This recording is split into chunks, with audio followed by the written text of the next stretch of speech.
Adama's family wanted a second autopsy and went to the police station the day after his death to stage a peaceful protest.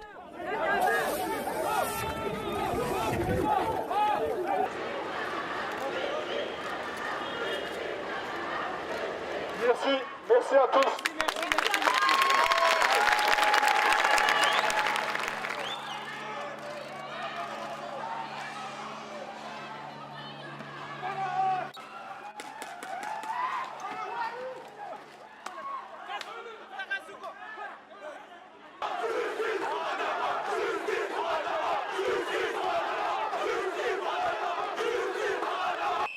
You know, we know that police kill, they know that police kill, police know that they kill.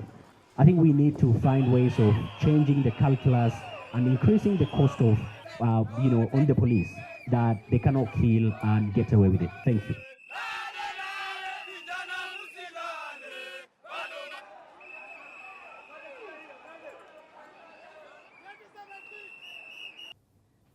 Why is this happening? You know, and when we know very clearly that this practice violates the Constitution. Article 24 provides for the non-derogable rights, the rights that cannot be taken away irrespective of what is happening in the country. The right to a fair trial, freedom from torture, right to an order of habeas corpus, these are things within our own Constitution. It does not matter what the problem is or what you're charged with. These are rights that cannot be taken away, but we see them being violated every other day by the police in the practice of fighting terror.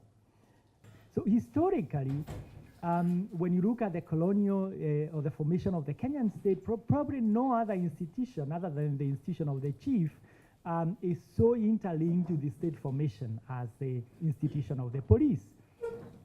Reason being that when the police service was founded in the 1890s in Mombasa, the objective of that service, of that force, as it was known, was not to provide law and order as we expect in the contemporary nation state, but it was basically to pacify the natives and to pacify that protectorate then basically for the settlers, but also for economic exploitation by the company that was setting up.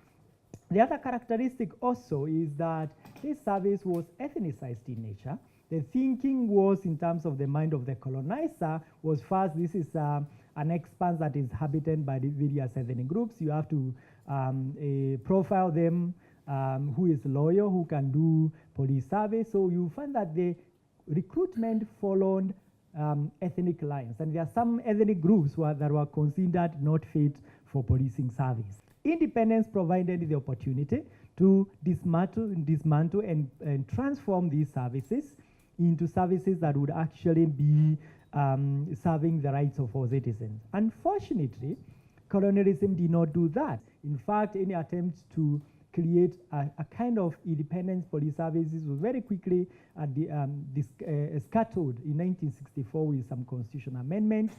And subsequent to that, we saw the police services becoming the repressive tool of the repressive governments that we had. The colonial legacy of France is still alive today through the Algerian War, or, for example, hundreds of Algerians were killed in Paris by the police during a demonstration in 1961.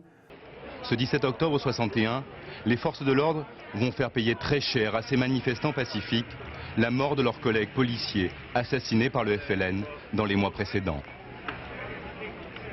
Through ID checks and through several deaths of French men with migration, post-colonial migration background, from a guy named Malik Ousekine, who was killed by the gendarme in 1986, to Adama Traoré, a French person with Malian origin, who was killed by the police a year ago. You've explained how challenging it is to achieve police reforms. It's a complicated process. Are there any examples in this region or in places with a comparable context to Kenya, where police reforms have actually worked? And if there are any examples, what would you say are the main factors that have allowed for this kind of change to take place? Thanks.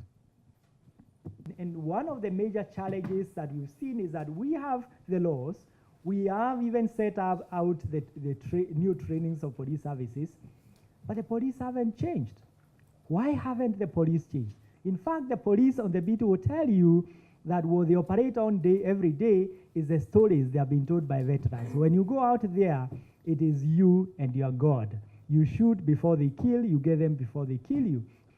You people who are protesting, you are undermining law and order. The police still don't see themselves as facilitating the constitutional right to protest.